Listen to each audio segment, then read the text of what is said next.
What's going on, Workforce? Brian here, and today we're breaking down my first impressions for a game called Risk of Rain 2.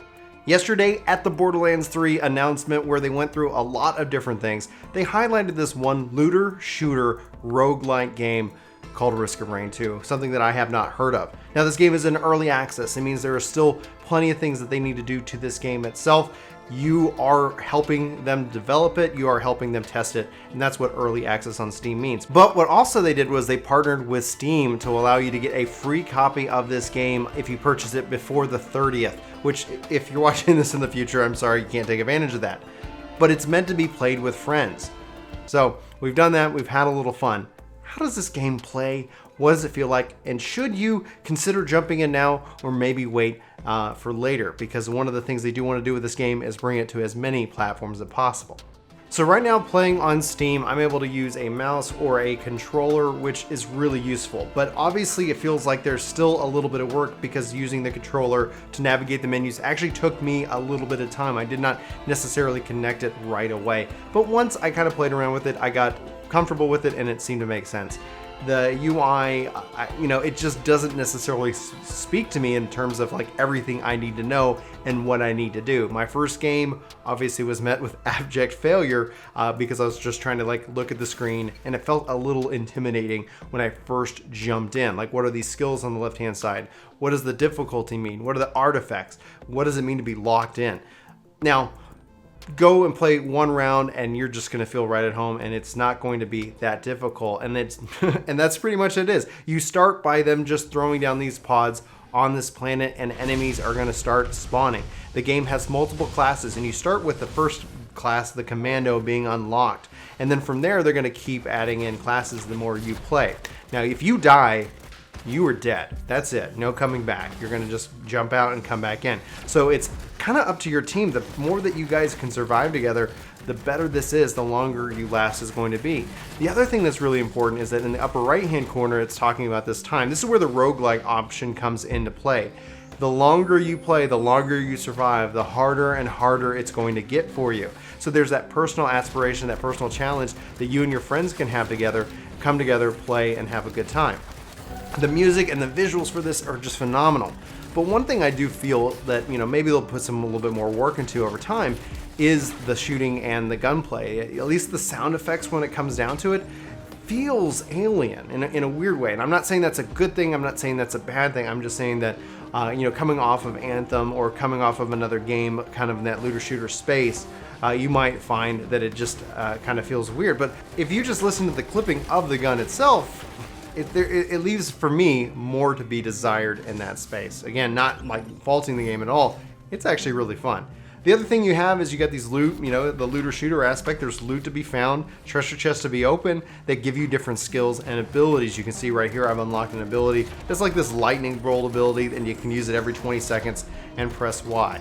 Now, I am not an expert at this game by any stretch of the imagination. My playtime with it has been fun and it's been frantic, but I feel like I have a lot to learn, and I'm really gonna give that game a lot of credit for that fact.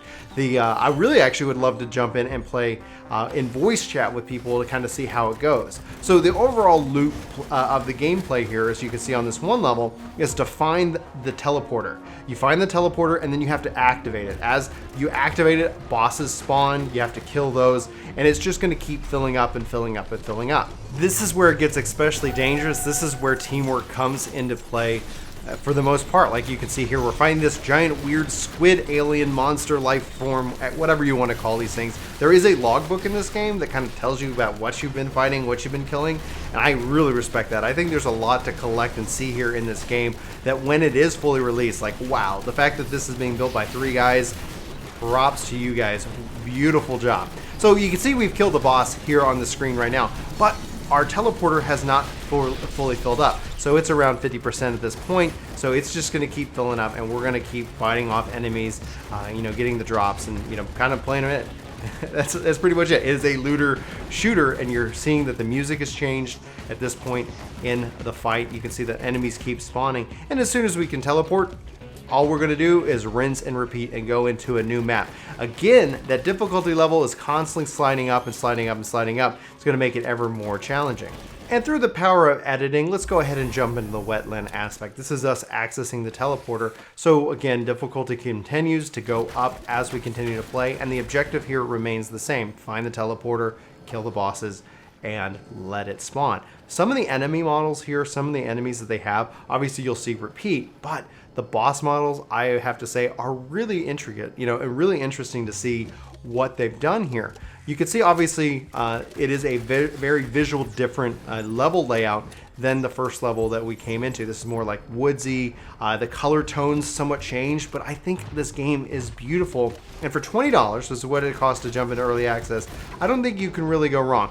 I would recommend, if you do have a friend that you want to play this game with or you want to try it out, either split the cost, he gets the free copy if that deal's still going on, or jump in with friends on voice, because that could end up probably being a lot more fun and enjoyable, because you can see that when I'm killing things, I'm leveling up. That level's not going to continue in the next game, and that's where ultimately my dissatisfaction comes with any kind of game like this, because if I could keep leveling up and leveling up and leveling up, rinse and repeat, get further and further and further, that would be cool. Now, you do get character unlocks, you do get all kinds of things that are gonna fill in that gap, but it does remind me personally of a MOBA, and to be completely honest, like, a MOBA is not the best experience. I don't like when things reset. If I could build out a character and jump into this world and and loot, shoot, die, repeat, I think that's their marketing slogan. I think that would be a far more enjoyable experience, but I'm not gonna knock points against this game for not being exactly everything that I want. Guys, you've seen the gameplay, you've seen my footage, you heard my thoughts. Let me know what you're thinking in the comments below. Did the trailer yesterday have you jump in as well? What are you thinking about the game? What questions do you have about it? Let me know. Let's have that conversation. It is a really interesting, fun game. I'm happy that it supports controller, because that's how I like to roll. But at this point, I think hopefully I've given you enough information so that you can make a decision for yourself. If you want to jump into early access, if you want to give this game a shot, again, $20 on Steam right now. I'm honestly, personally hoping that we get to see this come to other platforms. I think that would be a real good value. But man, I love the music. I love the art style. Keep it up, guys. And we'll check back in. If you guys want any updates on this game, just let me know. Anyway, for Work To Game, my name is Brian. Thank you so much for watching this video. I hope you have a fantastic day. Talk to you soon. Take care. Hey, it's me. It's been a while since I talked to you guys directly this way, but don't tell anybody. We've got even more epic content planned for this channel. The response has been incredible. We hope to see you. If you're new, hit subscribe, leave us a comment. I'd like to talk to you more about video games. I can't seem to speak my language. All right.